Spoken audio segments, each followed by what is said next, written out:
राधे राधे मित्रों, स्वागत है आपके अपने चैनल ज्ञान विचार में। प्यारे मित्रों, आप सभी को प्यार भरा नमस्कार। जय श्री कृष्ण, राधे राधे।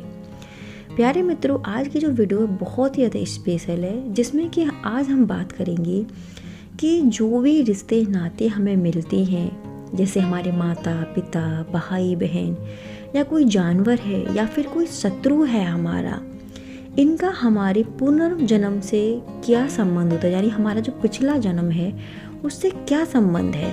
देखिए, ऐसे ही नहीं हमें कोई दुश्मन मिल जाता, ना ही कोई बहुत प्यार करने मिलता है।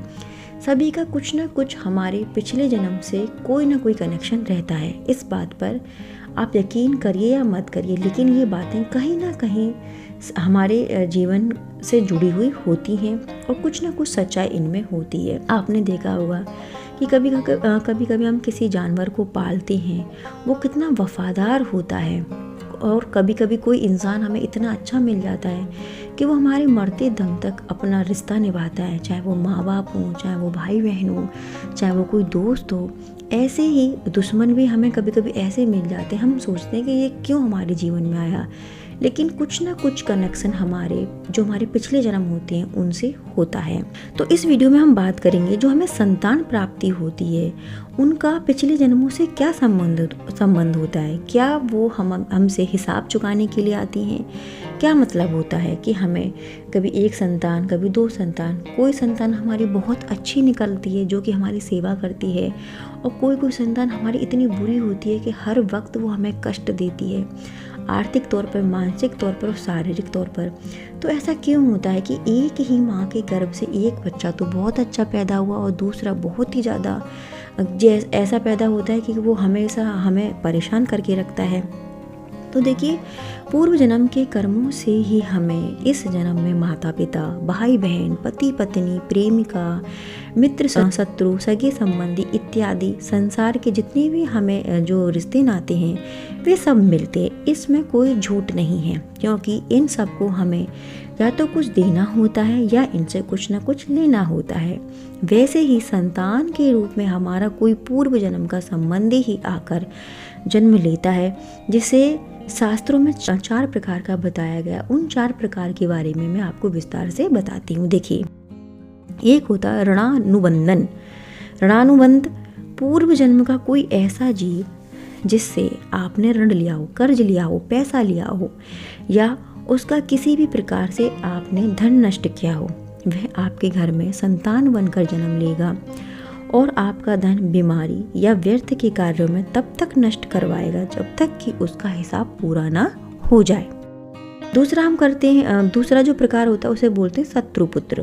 पूर्व जन्म का कोई दुश्मन आपसे बदला लेने के लिए आपके घर में संतान बनकर आएगा और बड़ा होने पर माता पिता से मारपीट करेगा, झगड़ा करेगा, उन्हें सारी जिंदगी किसी भी प्रकार से सताता ही रहेगा, हमेशा कड़वा बोलकर उनकी बेइज्जती करेगा, उनको दुखी रखकर वो खुद बहुत ज़्यादा खुश होगा। तीसरा होता है उदासीन पुत्र। इसका मतलब है कि जिस प्रकार की संतान ना तो माता पिता की सेवा करती है और ना ही कोई सुख देती है, और उनके हाल पर ही मरने के लिए छोड़ देती है। विवाह होने पर ये माता पिता से बिल्कुल अलग हो जाते हैं।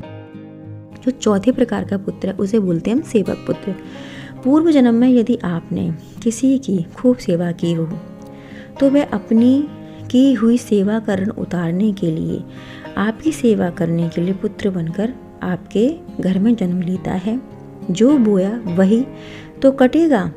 अपने माँ बाप की सेवा की तो ही आपकी औलाद बुढ़ापे में आपकी सेवा करेगी, वरना कोई पानी पिलाने वाला भी नहीं आपको इस जन्म में मिलेगा।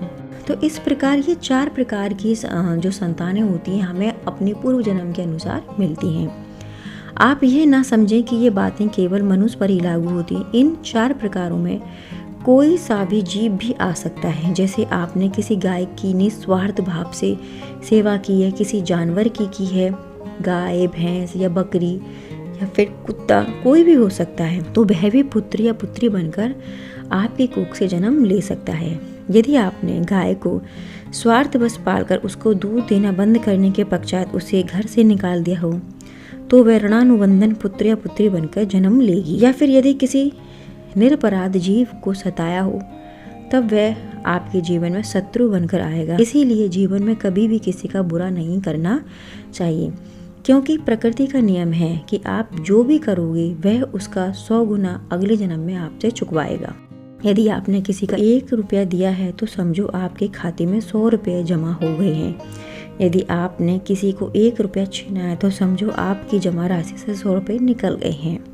इसीलिए ये कहा जाता है कि हमें कभी भी किसी के साथ गलत नहीं करना चाहिए, बुरा व्यवहार नहीं करना चाहिए। यदि आप अपने माता पिता की सेवा इस जन्म में करती हैं उनके देहांत तक, तो अगले जन्म में आपको भी अच्छी सेवा पानी मिलेगी और इसी जन्म में आपकी संतान भी आपकी सेवा करेगी, क्योंकि जैसा आप करोगे वैसा फल तो आपको मिलना ही मिलना है। इस जन्म में नहीं चुकेगा तो अगले जन्म में अवश्य ही वो सारी चीज़ें आपके सामने आएगी। इसीलिए किसी से शत्रुता मत रखिए, मित्रता रखिए, सभी के साथ अच्छा व्यवहार करिए। अपने माता पिता के साथ, अपने भाई बहनों के साथ, अपने मित्रों के साथ अच्छा संबंध बना के रखिए। कभी भी किसी के दूसरे के धन दौलत पर नज़र मत गड़ाइए, ना ही किसी का 1 रुपया उधार लीजिए। अगर आप किसी को दे रहे हैं तो उसे ज़रूर अपने पैसे को वापस लीजिए। तो ये थी जानकारी हमारे पिछले जन्मों के अनुसार हमें इस जन्म में जो मिल रहा है वो कहीं ना कहीं पिछले जन्मों का हिसाब चुकाने के लिए ही मिलता है। और कहीं ना कहीं हमारा जन्म पिछले जन्म से ज़रूर किसी न किसी बात पर कनेक्ट रहता है। तो प्यारे दोस्तों, यदि ये मेरी वीडियो अच्छी लगी हो या वीडियो में दी हुई जानकारी आपको अच्छी लगी हो तो प्लीज़ इसको लाइक शेयर आप ज़रूर करिए। मैं नेक्स्ट वीडियो मिलती हूँ नेक्स्ट टॉपिक के साथ। तब तक के लिए नमस्कार।